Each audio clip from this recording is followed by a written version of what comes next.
Assalamualaikum baraya, mudah-mudahan baraya semua dalam keadaan sehat walafiat, dimurahkan rezeki senantiasa ada dalam lindungan Allah Subhanahu wa taala. Baraya, untuk topik kita kali ini yaitu kesempatan emas jadi PPPK paruh waktu tahun 2025. Honorer dapat jaminan penghasilan. Dari tribungayo.com, pemerintah membuka peluang besar bagi tenaga honorer untuk menjadi aparatur sipil negara ASN melalui skema pegawai pemerintah dengan perjanjian kerja PPPK paruh waktu. Kesempatan ini hanya berlaku pada tahun 2025 sebagaimana tertuang dalam keputusan Menteri Pendayagunaan Aparatur Negara dan Reformasi Birokrasi Kemenpan RB nomor 16 tahun 2025 yang ditandatangani pada 13 Januari 2025. Skema PPPK paruh waktu 2025 dirancang untuk membantu menyelesaikan penataan tenaga honorer atau pegawai non-ASN yang belum berhasil menjadi ASN melalui seleksi sebelumnya. Berdasarkan Kemenpan RB nomor 16 tahun 2025, PPPK paruh waktu adalah pegawai ASN yang diangkat berdasarkan perjanjian kerja dengan gaji yang disesuaikan dengan ketersediaan anggaran instansi pemerintah. Pengadaan PPPK paruh waktu dilakukan berdasarkan hasil seleksi ASN tahun anggaran 2024. Artinya, tenaga honorer yang telah mengikuti seleksi CPNS 2024 atau PPPK 2024 tetapi tidak lolos masih memiliki kesempatan untuk menjadi ASN melalui mekanisme ini. Penting untuk dicatat bahwa pengangkatan PPPK paruh waktu hanya berlaku pada tahun 2025 sebagai bagian dari upaya pemerintah dalam penataan tenaga honorer. Bagi tenaga honorer yang tidak lolos seleksi CPNS atau PPPK 2024, ini adalah kesempatan emas untuk tetap bisa menjadi ASN dan mendapatkan penghasilan yang lebih stabil.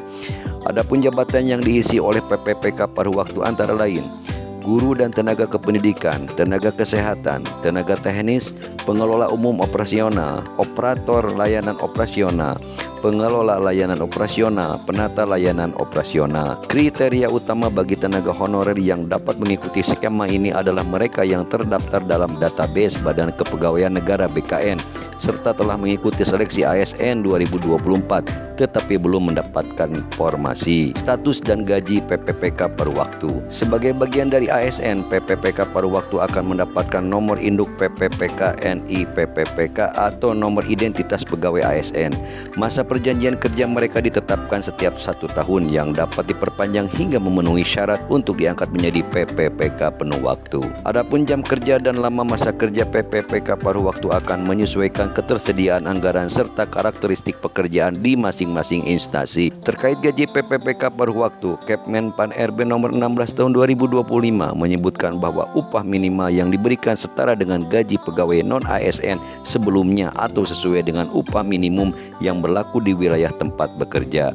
Selain itu, mereka juga akan mendapatkan fasilitas lain sesuai ketentuan yang berlaku dalam peraturan perundang-undangan. Gaji PPPK paruh waktu dijamin dalam APBD. Setelah pegawai dinyatakan lulus seleksi dan ditetapkan sebagai PPPK paruh waktu, gaji mereka harus dianggarkan dalam kode rekening yang sesuai dengan aturan Kemendagri tentang klasifikasi dan nomenklatur keuangan daerah.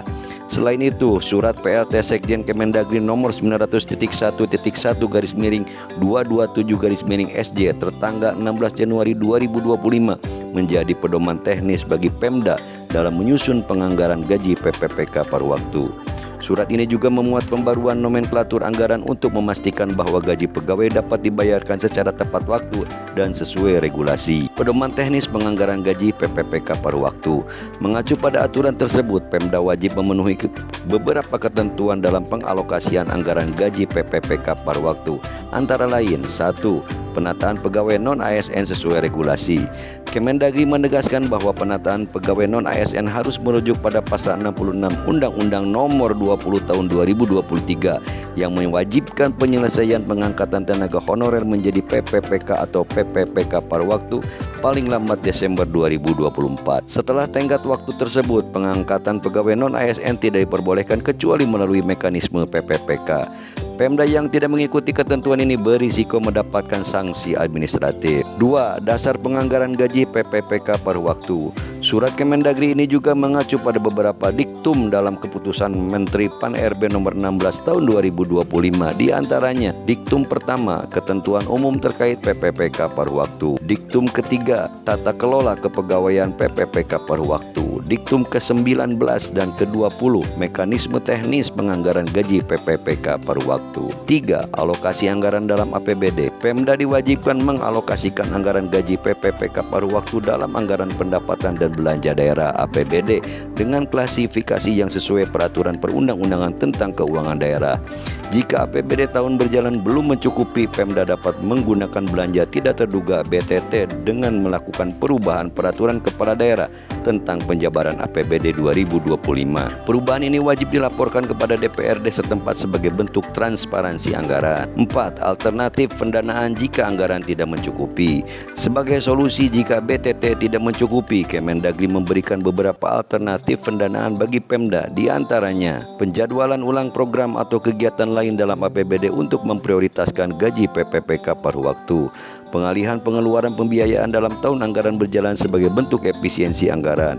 Pemanfaatan kas daerah yang tersedia untuk menutupi kekurangan anggaran tanpa mengganggu stabilitas keuangan daerah. Lalu kebijakan ini menjadi langkah strategis pemerintah pusat dan daerah dalam memperbaiki sistem kepegawaian di Indonesia. Dengan adanya jaminan anggaran dalam APBD, PPPK paruh waktu kini tidak perlu khawatir soal keterlambatan pembayaran gaji.